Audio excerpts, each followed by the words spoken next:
नमस्ते।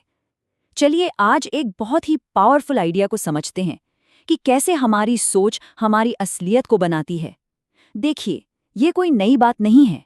ये एक ऐसा प्रिंसिपल है जिसे इतिहास के बड़े बड़े थिंकर्स मानते आए हैं। और इसी आइडिया को नेपोलियन हिल ने बहुत खूबसूरती से कहा है। उनका कहना है कि आप जिसके बारे में सोचते हैं वही बन जाते हैं। बहुत सिंपल लेकिन बहुत गहरी बात है ना?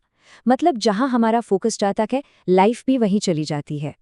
लेकिन यहाँ एक सवाल उठता है, और ये काफी इंपॉर्टेंट सवाल है कि अगर हमारी सोच ही हमारी रियलिटी बनाती है तो इतने सारे लोग सक्सेस के लिए स्ट्रगल क्यों करते हैं? आखिर अगर सक्सेसफुल होना सिर्फ सोचने की बात है तो हर कोई सक्सेसफुल क्यों नहीं हो जाता?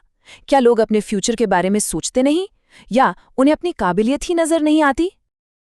इन सारे सवालों का जवाब एक बहुत ही सिंपल लेकिन लाइफ चेंजिंग एनकाउंटर में छुपा हुआ है। एक ऐसी कहानी है जो बताती है कि कैसे एक छोटी सी मुलाकात किसी की पूरी दुनिया बदल सकती है। तो चलिए इस कहानी में थोड़ा गहराई से चलते हैं। तो कहानी शुरू होती है एक बहुत ही भीड़-भाड़ वाले बिजी रेलवे स्टेशन से। इस स्टेशन पर एक भिखारी था। उसकी जिंदगी ना पूरी तरह से दूसरों के रहमो करम पर चल रही थी। रोज का काम बस एक ही था, आते जाते लोगों से भीख मांगना और अपना पेट भरना।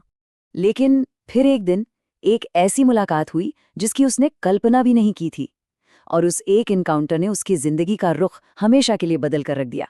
उसने प्लेटफॉर्म पर एक बिजनेसमैन को देखा जो काफी वेल ड्रेस था। उसके महंगे सूट और कॉन्फिडेंस को देखकर भिखारी के मन में एक उम्मीद जागी कि अरे वाह, ये आदमी जरूर मुझे अच्छे पैसे देगा। बस इसी उम्मीद के साथ वो उसके पास पहुंच गया। लेकिन पैसे देने के बजाय उस बिजनेसमैन ने एक ऐसा सवाल पूछ लिया जिसने उस भिखारी की पूरी दुनिया ही हिला दी। वो शब्द ना सीधे उसके दिल में जाकर लगे। ये कोई मामूली सवाल नहीं था, ये एक चैलेंज था। और यहाँ पर दो बिल्कुल अलग माइंडसेट, दो अलग सोच आपस में टकराती हैं। एक तरफ थी भिखारी की सोच कि मेरे पास कुछ नहीं है, मैं सिर्फ मांग सकता हूँ। और दूसरी तरफ था उस बिजनेसमैन का प्रिंसिपल कि हर चीज वैल्यू के बदले मिलती है। भिखारी के लिए ये एक बहुत बड़ा झटका था। बिजनेसमैन तो अपनी ट्रेन पकड़ के चला गया, लेकिन उसके शब्द वहीं रह गए, उस भिखारी के दिमाग में गूंजते रहे।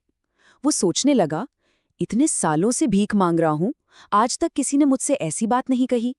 समझ लीजिए, ये उसके लिए एक मोमेंट ऑफ ट्रूथ था। बस उस एक सवाल ने उस भिखारी को सोचने पर मजबूर कर दिया, और बस यहीं से उसके अंदर एक बदलाव की शुरुआत हुई। सोचिए, पूरे 2 दिन तक उसने किसी से भीख नहीं मांगी। वो बस उस बिजनेसमैन के सवाल के बारे में सोचता रहा, मैं क्या दे सकता हूं?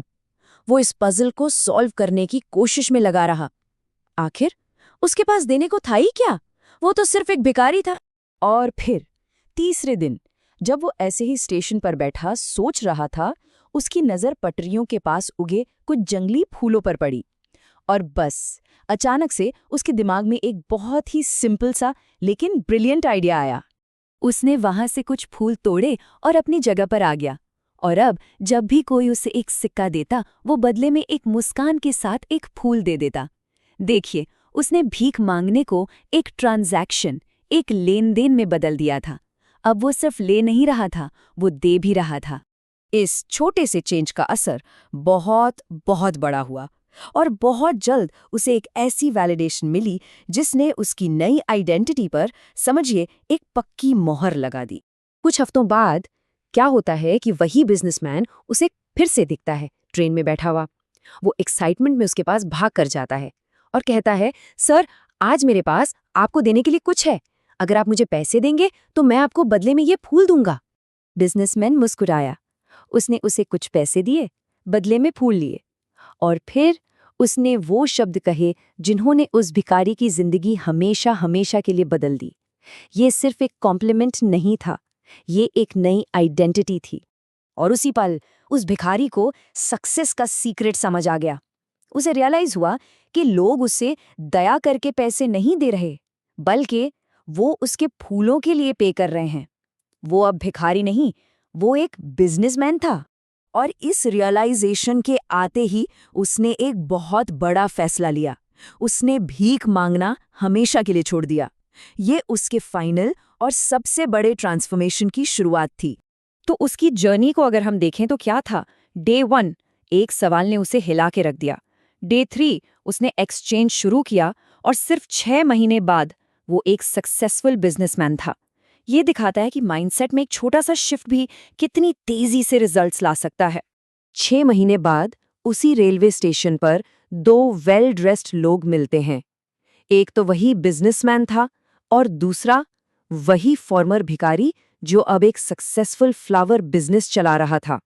अब वो एक भिखारी और एक दान देने वाले की तरह नहीं मिल रहे थे, बल्कि वो 2 इक्वल बिजनेसमैन की तरह मिल रहे थे। और यहीं पर हम इस पूरे ट्रांसफॉर्मेशन का कोर समझते हैं। वो भिखारी माइंडसेट से निकलकर, जिसमें वो खुद को छोटा समझता था, जिसे लगता था उसके पास कुछ नहीं है, एक बिजनेसमैन माइंडसेट में आ गया। एक ऐसी सोच जहां उससे विश्वास था कि वो वैल्यू क्रिएट कर सकता है। ये सिर्फ बाहर का बदलाव नहीं था, ये अंदर से एक बहुत गहरा बदलाव था। इस पूरी कहानी का सबसे बड़ा लेसन, सबसे इंपॉर्टेंट टेकअवे यही है। हमारी सेल्फ परसेप्शन, यानी हम खुद को किस नज़र से देखते हैं, ये सिर्फ हमारी रियलिटी पर असर नहीं डालती, बल्कि ये उसे बनाती है। वो भिखारी तब तक ही भिखारी था जब तक वो खुद को भिखारी मानता था। जिस दिन उसने खुद को एक बिजनेसमैन की तरह देखा, उसकी असलियत, उसकी रियलिटी बदल गई। तो आखिर में ये कहानी हम सबके लिए एक बहुत ही पर्सनल सवाल छोड़ जाती है। वो कौन सी कहानी है जो हम रोज खुद को सुनाते हैं, अपने बारे में, अपनी काबिलियत के बारे में? क्योंकि वही कहानी, चाहे हमें इसका एहसास हो